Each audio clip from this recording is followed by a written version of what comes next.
സച്ചി, താൻ തെറ്റിദ്ധരിച്ചിരിക്കുക. സത്യത്തില് എനിക്ക് സഹതാപം എന്നോട് മാത്രം. 10 കൊല്ലം ഞാൻ ഇങ്ങനൊരു വിട്ടുവേഷം കെട്ടിപ്പോയതിന്, ഇപ്പോഴും എനിക്കൊന്നും അഴിച്ചു വെക്കാൻ പറ്റാത്തതിന്. പക്ഷെ കുറ്റബോധം അതിനെ വല്ലാതെ തളർത്തുന്നുണ്ട്. അറിഞ്ഞുകൊണ്ടല്ലെങ്കിലും നിങ്ങളുടെ അവസ്ഥയ്ക്ക് ഞാനും കാരണക്കാരനായല്ലോ. ഞാനൊന്നുമല്ല, നിങ്ങൾ മാത്രമാണ് കാരണക്കാരൻ. കഴിഞ്ഞ 10 കൊല്ലം കൊണ്ട് എന്റെ ജീവിതത്തിലുണ്ടായ എല്ലാ നഷ്ടങ്ങൾക്കും നിങ്ങൾ മാത്രം ഉത്തരവാദി. ഒരു സ്വാർത്ഥനാണ് നിങ്ങൾ, പുഞ്ചിരിക്കുന്ന ചെകുത്താൻ. അങ്ങനെ മാത്രമേ എനിക്ക് നിങ്ങളെക്കുറിച്ച് പറയാൻ പറ്റൂ. സച്ചി, തനിക്ക് എന്ത് വേണേലും പറയാം. ഈ കുറ്റപ്പെടുത്തലെല്ലാം അർഹിക്കുന്നവനാ ഞാൻ. കുറ്റപ്പെടുത്തലല്ല, നിയമപരമായ ശിക്ഷയാണ് നിങ്ങൾ അർഹിക്കുന്നത്. മറ്റൊരാളുടെ ഭാര്യയെ 10 കൊല്ലത്തോളം ഊരും പേരും മറച്ചുവെച്ച് ഒരു ഐഡന്റിറ്റി പോലും ഇല്ലാതാക്കി നിങ്ങളുടെ ഭാര്യയായിട്ട് കൊണ്ടു നടന്നതിന് എന്ത് ശിക്ഷയും അനുഭവിക്കാൻ ഞാൻ തയ്യാറാ. ഞാൻ ചെയ്തൊരു വലിയ കുറ്റം തന്നെയാണ് ഞാൻ സമ്മതിക്കുന്നു. പക്ഷേ ഞാൻ പിന്നെ എന്ത് ചെയ്യണമായിരുന്നു?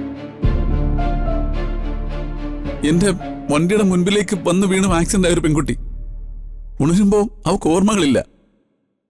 അയാൾ ആരാണെന്ന് പോലും അവൾക്കറിയില്ല. തെരുവിലേക്ക് ഇറക്കി വിട്ട എന്ത് സംഭവിക്കുന്നു പോലും പറയാൻ പറ്റില്ല. നിങ്ങളെപ്പോലെ നിയമത്തെക്കുറിച്ച് അറിവുള്ള ഒരു അഡ്വക്കേറ്റ് ഇങ്ങനെ സംസാരിക്കാൻ പാടില്ല.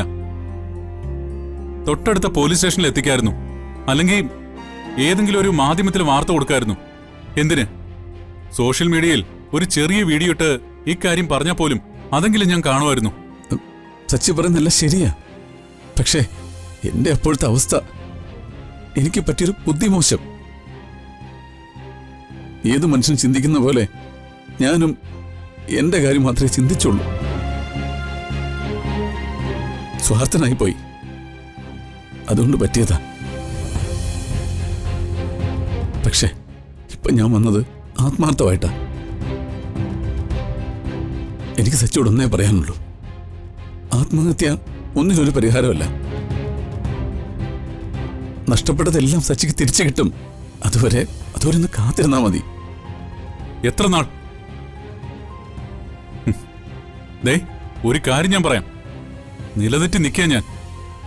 ഇനി എന്നെ ഭ്രാന്ത് പിടിപ്പിക്കരുത്. സച്ചി, ഈ നിമിഷം വേണമെങ്കിലും ഞാൻ എന്റെ സമൃദ്ധയെ... എന്താ പറഞ്ഞേ? നിങ്ങളുടെ സമൃദ്ധയോ? ഇനി ഒരിക്കൽ കൂടി അങ്ങനെ പറഞ്ഞാ... ക്ഷമിക്കണം സച്ചിയുടെ അർച്ചനെ. ഈ നിമിഷം വേണമെങ്കിലും വിട്ടുതരാൻ ഞാൻ തയ്യാറാ. പക്ഷേ പഴയതൊന്നും ഓർമ്മയില്ലാത്ത അവൾക്ക് നിങ്ങളെ ഉൾക്കൊള്ളാനോ നിങ്ങൾ ഇപ്പൊ അനുഭവിക്കുന്ന സങ്കടം മനസ്സിലാക്കാനോ സാധിക്കില്ല സച്ചി. കാരണം അവളുടെ ബോധത്തിലും വിശ്വാസത്തിലും അവൾ സമൃദ്ധ. 10 കൊല്ലം അവളുടെ ജീവിതം ഞങ്ങളുടെ കൂടെയായിരുന്നു. പേരുകൊണ്ടാണെങ്കിലും അവളുടെ ഭർത്താവിന്റെ സ്ഥാനത്തായിരുന്നു ഞാൻ. നിങ്ങളെപ്പോലെ തന്നെ സമൃദ്ധയുടെ മനസ്സ് ഞാനും മനസ്സിലാക്കിയിട്ടുണ്ട്. നിങ്ങൾക്ക് അവളെ തിരിച്ചു തരാൻ ഞാൻ തയ്യാറാ. പക്ഷേ അത് അവളുടെ ജീവിതത്തിനെ ഒരു ദുരന്തത്തിലേക്ക് തള്ളിവിട്ടോണ്ടാവരുത്.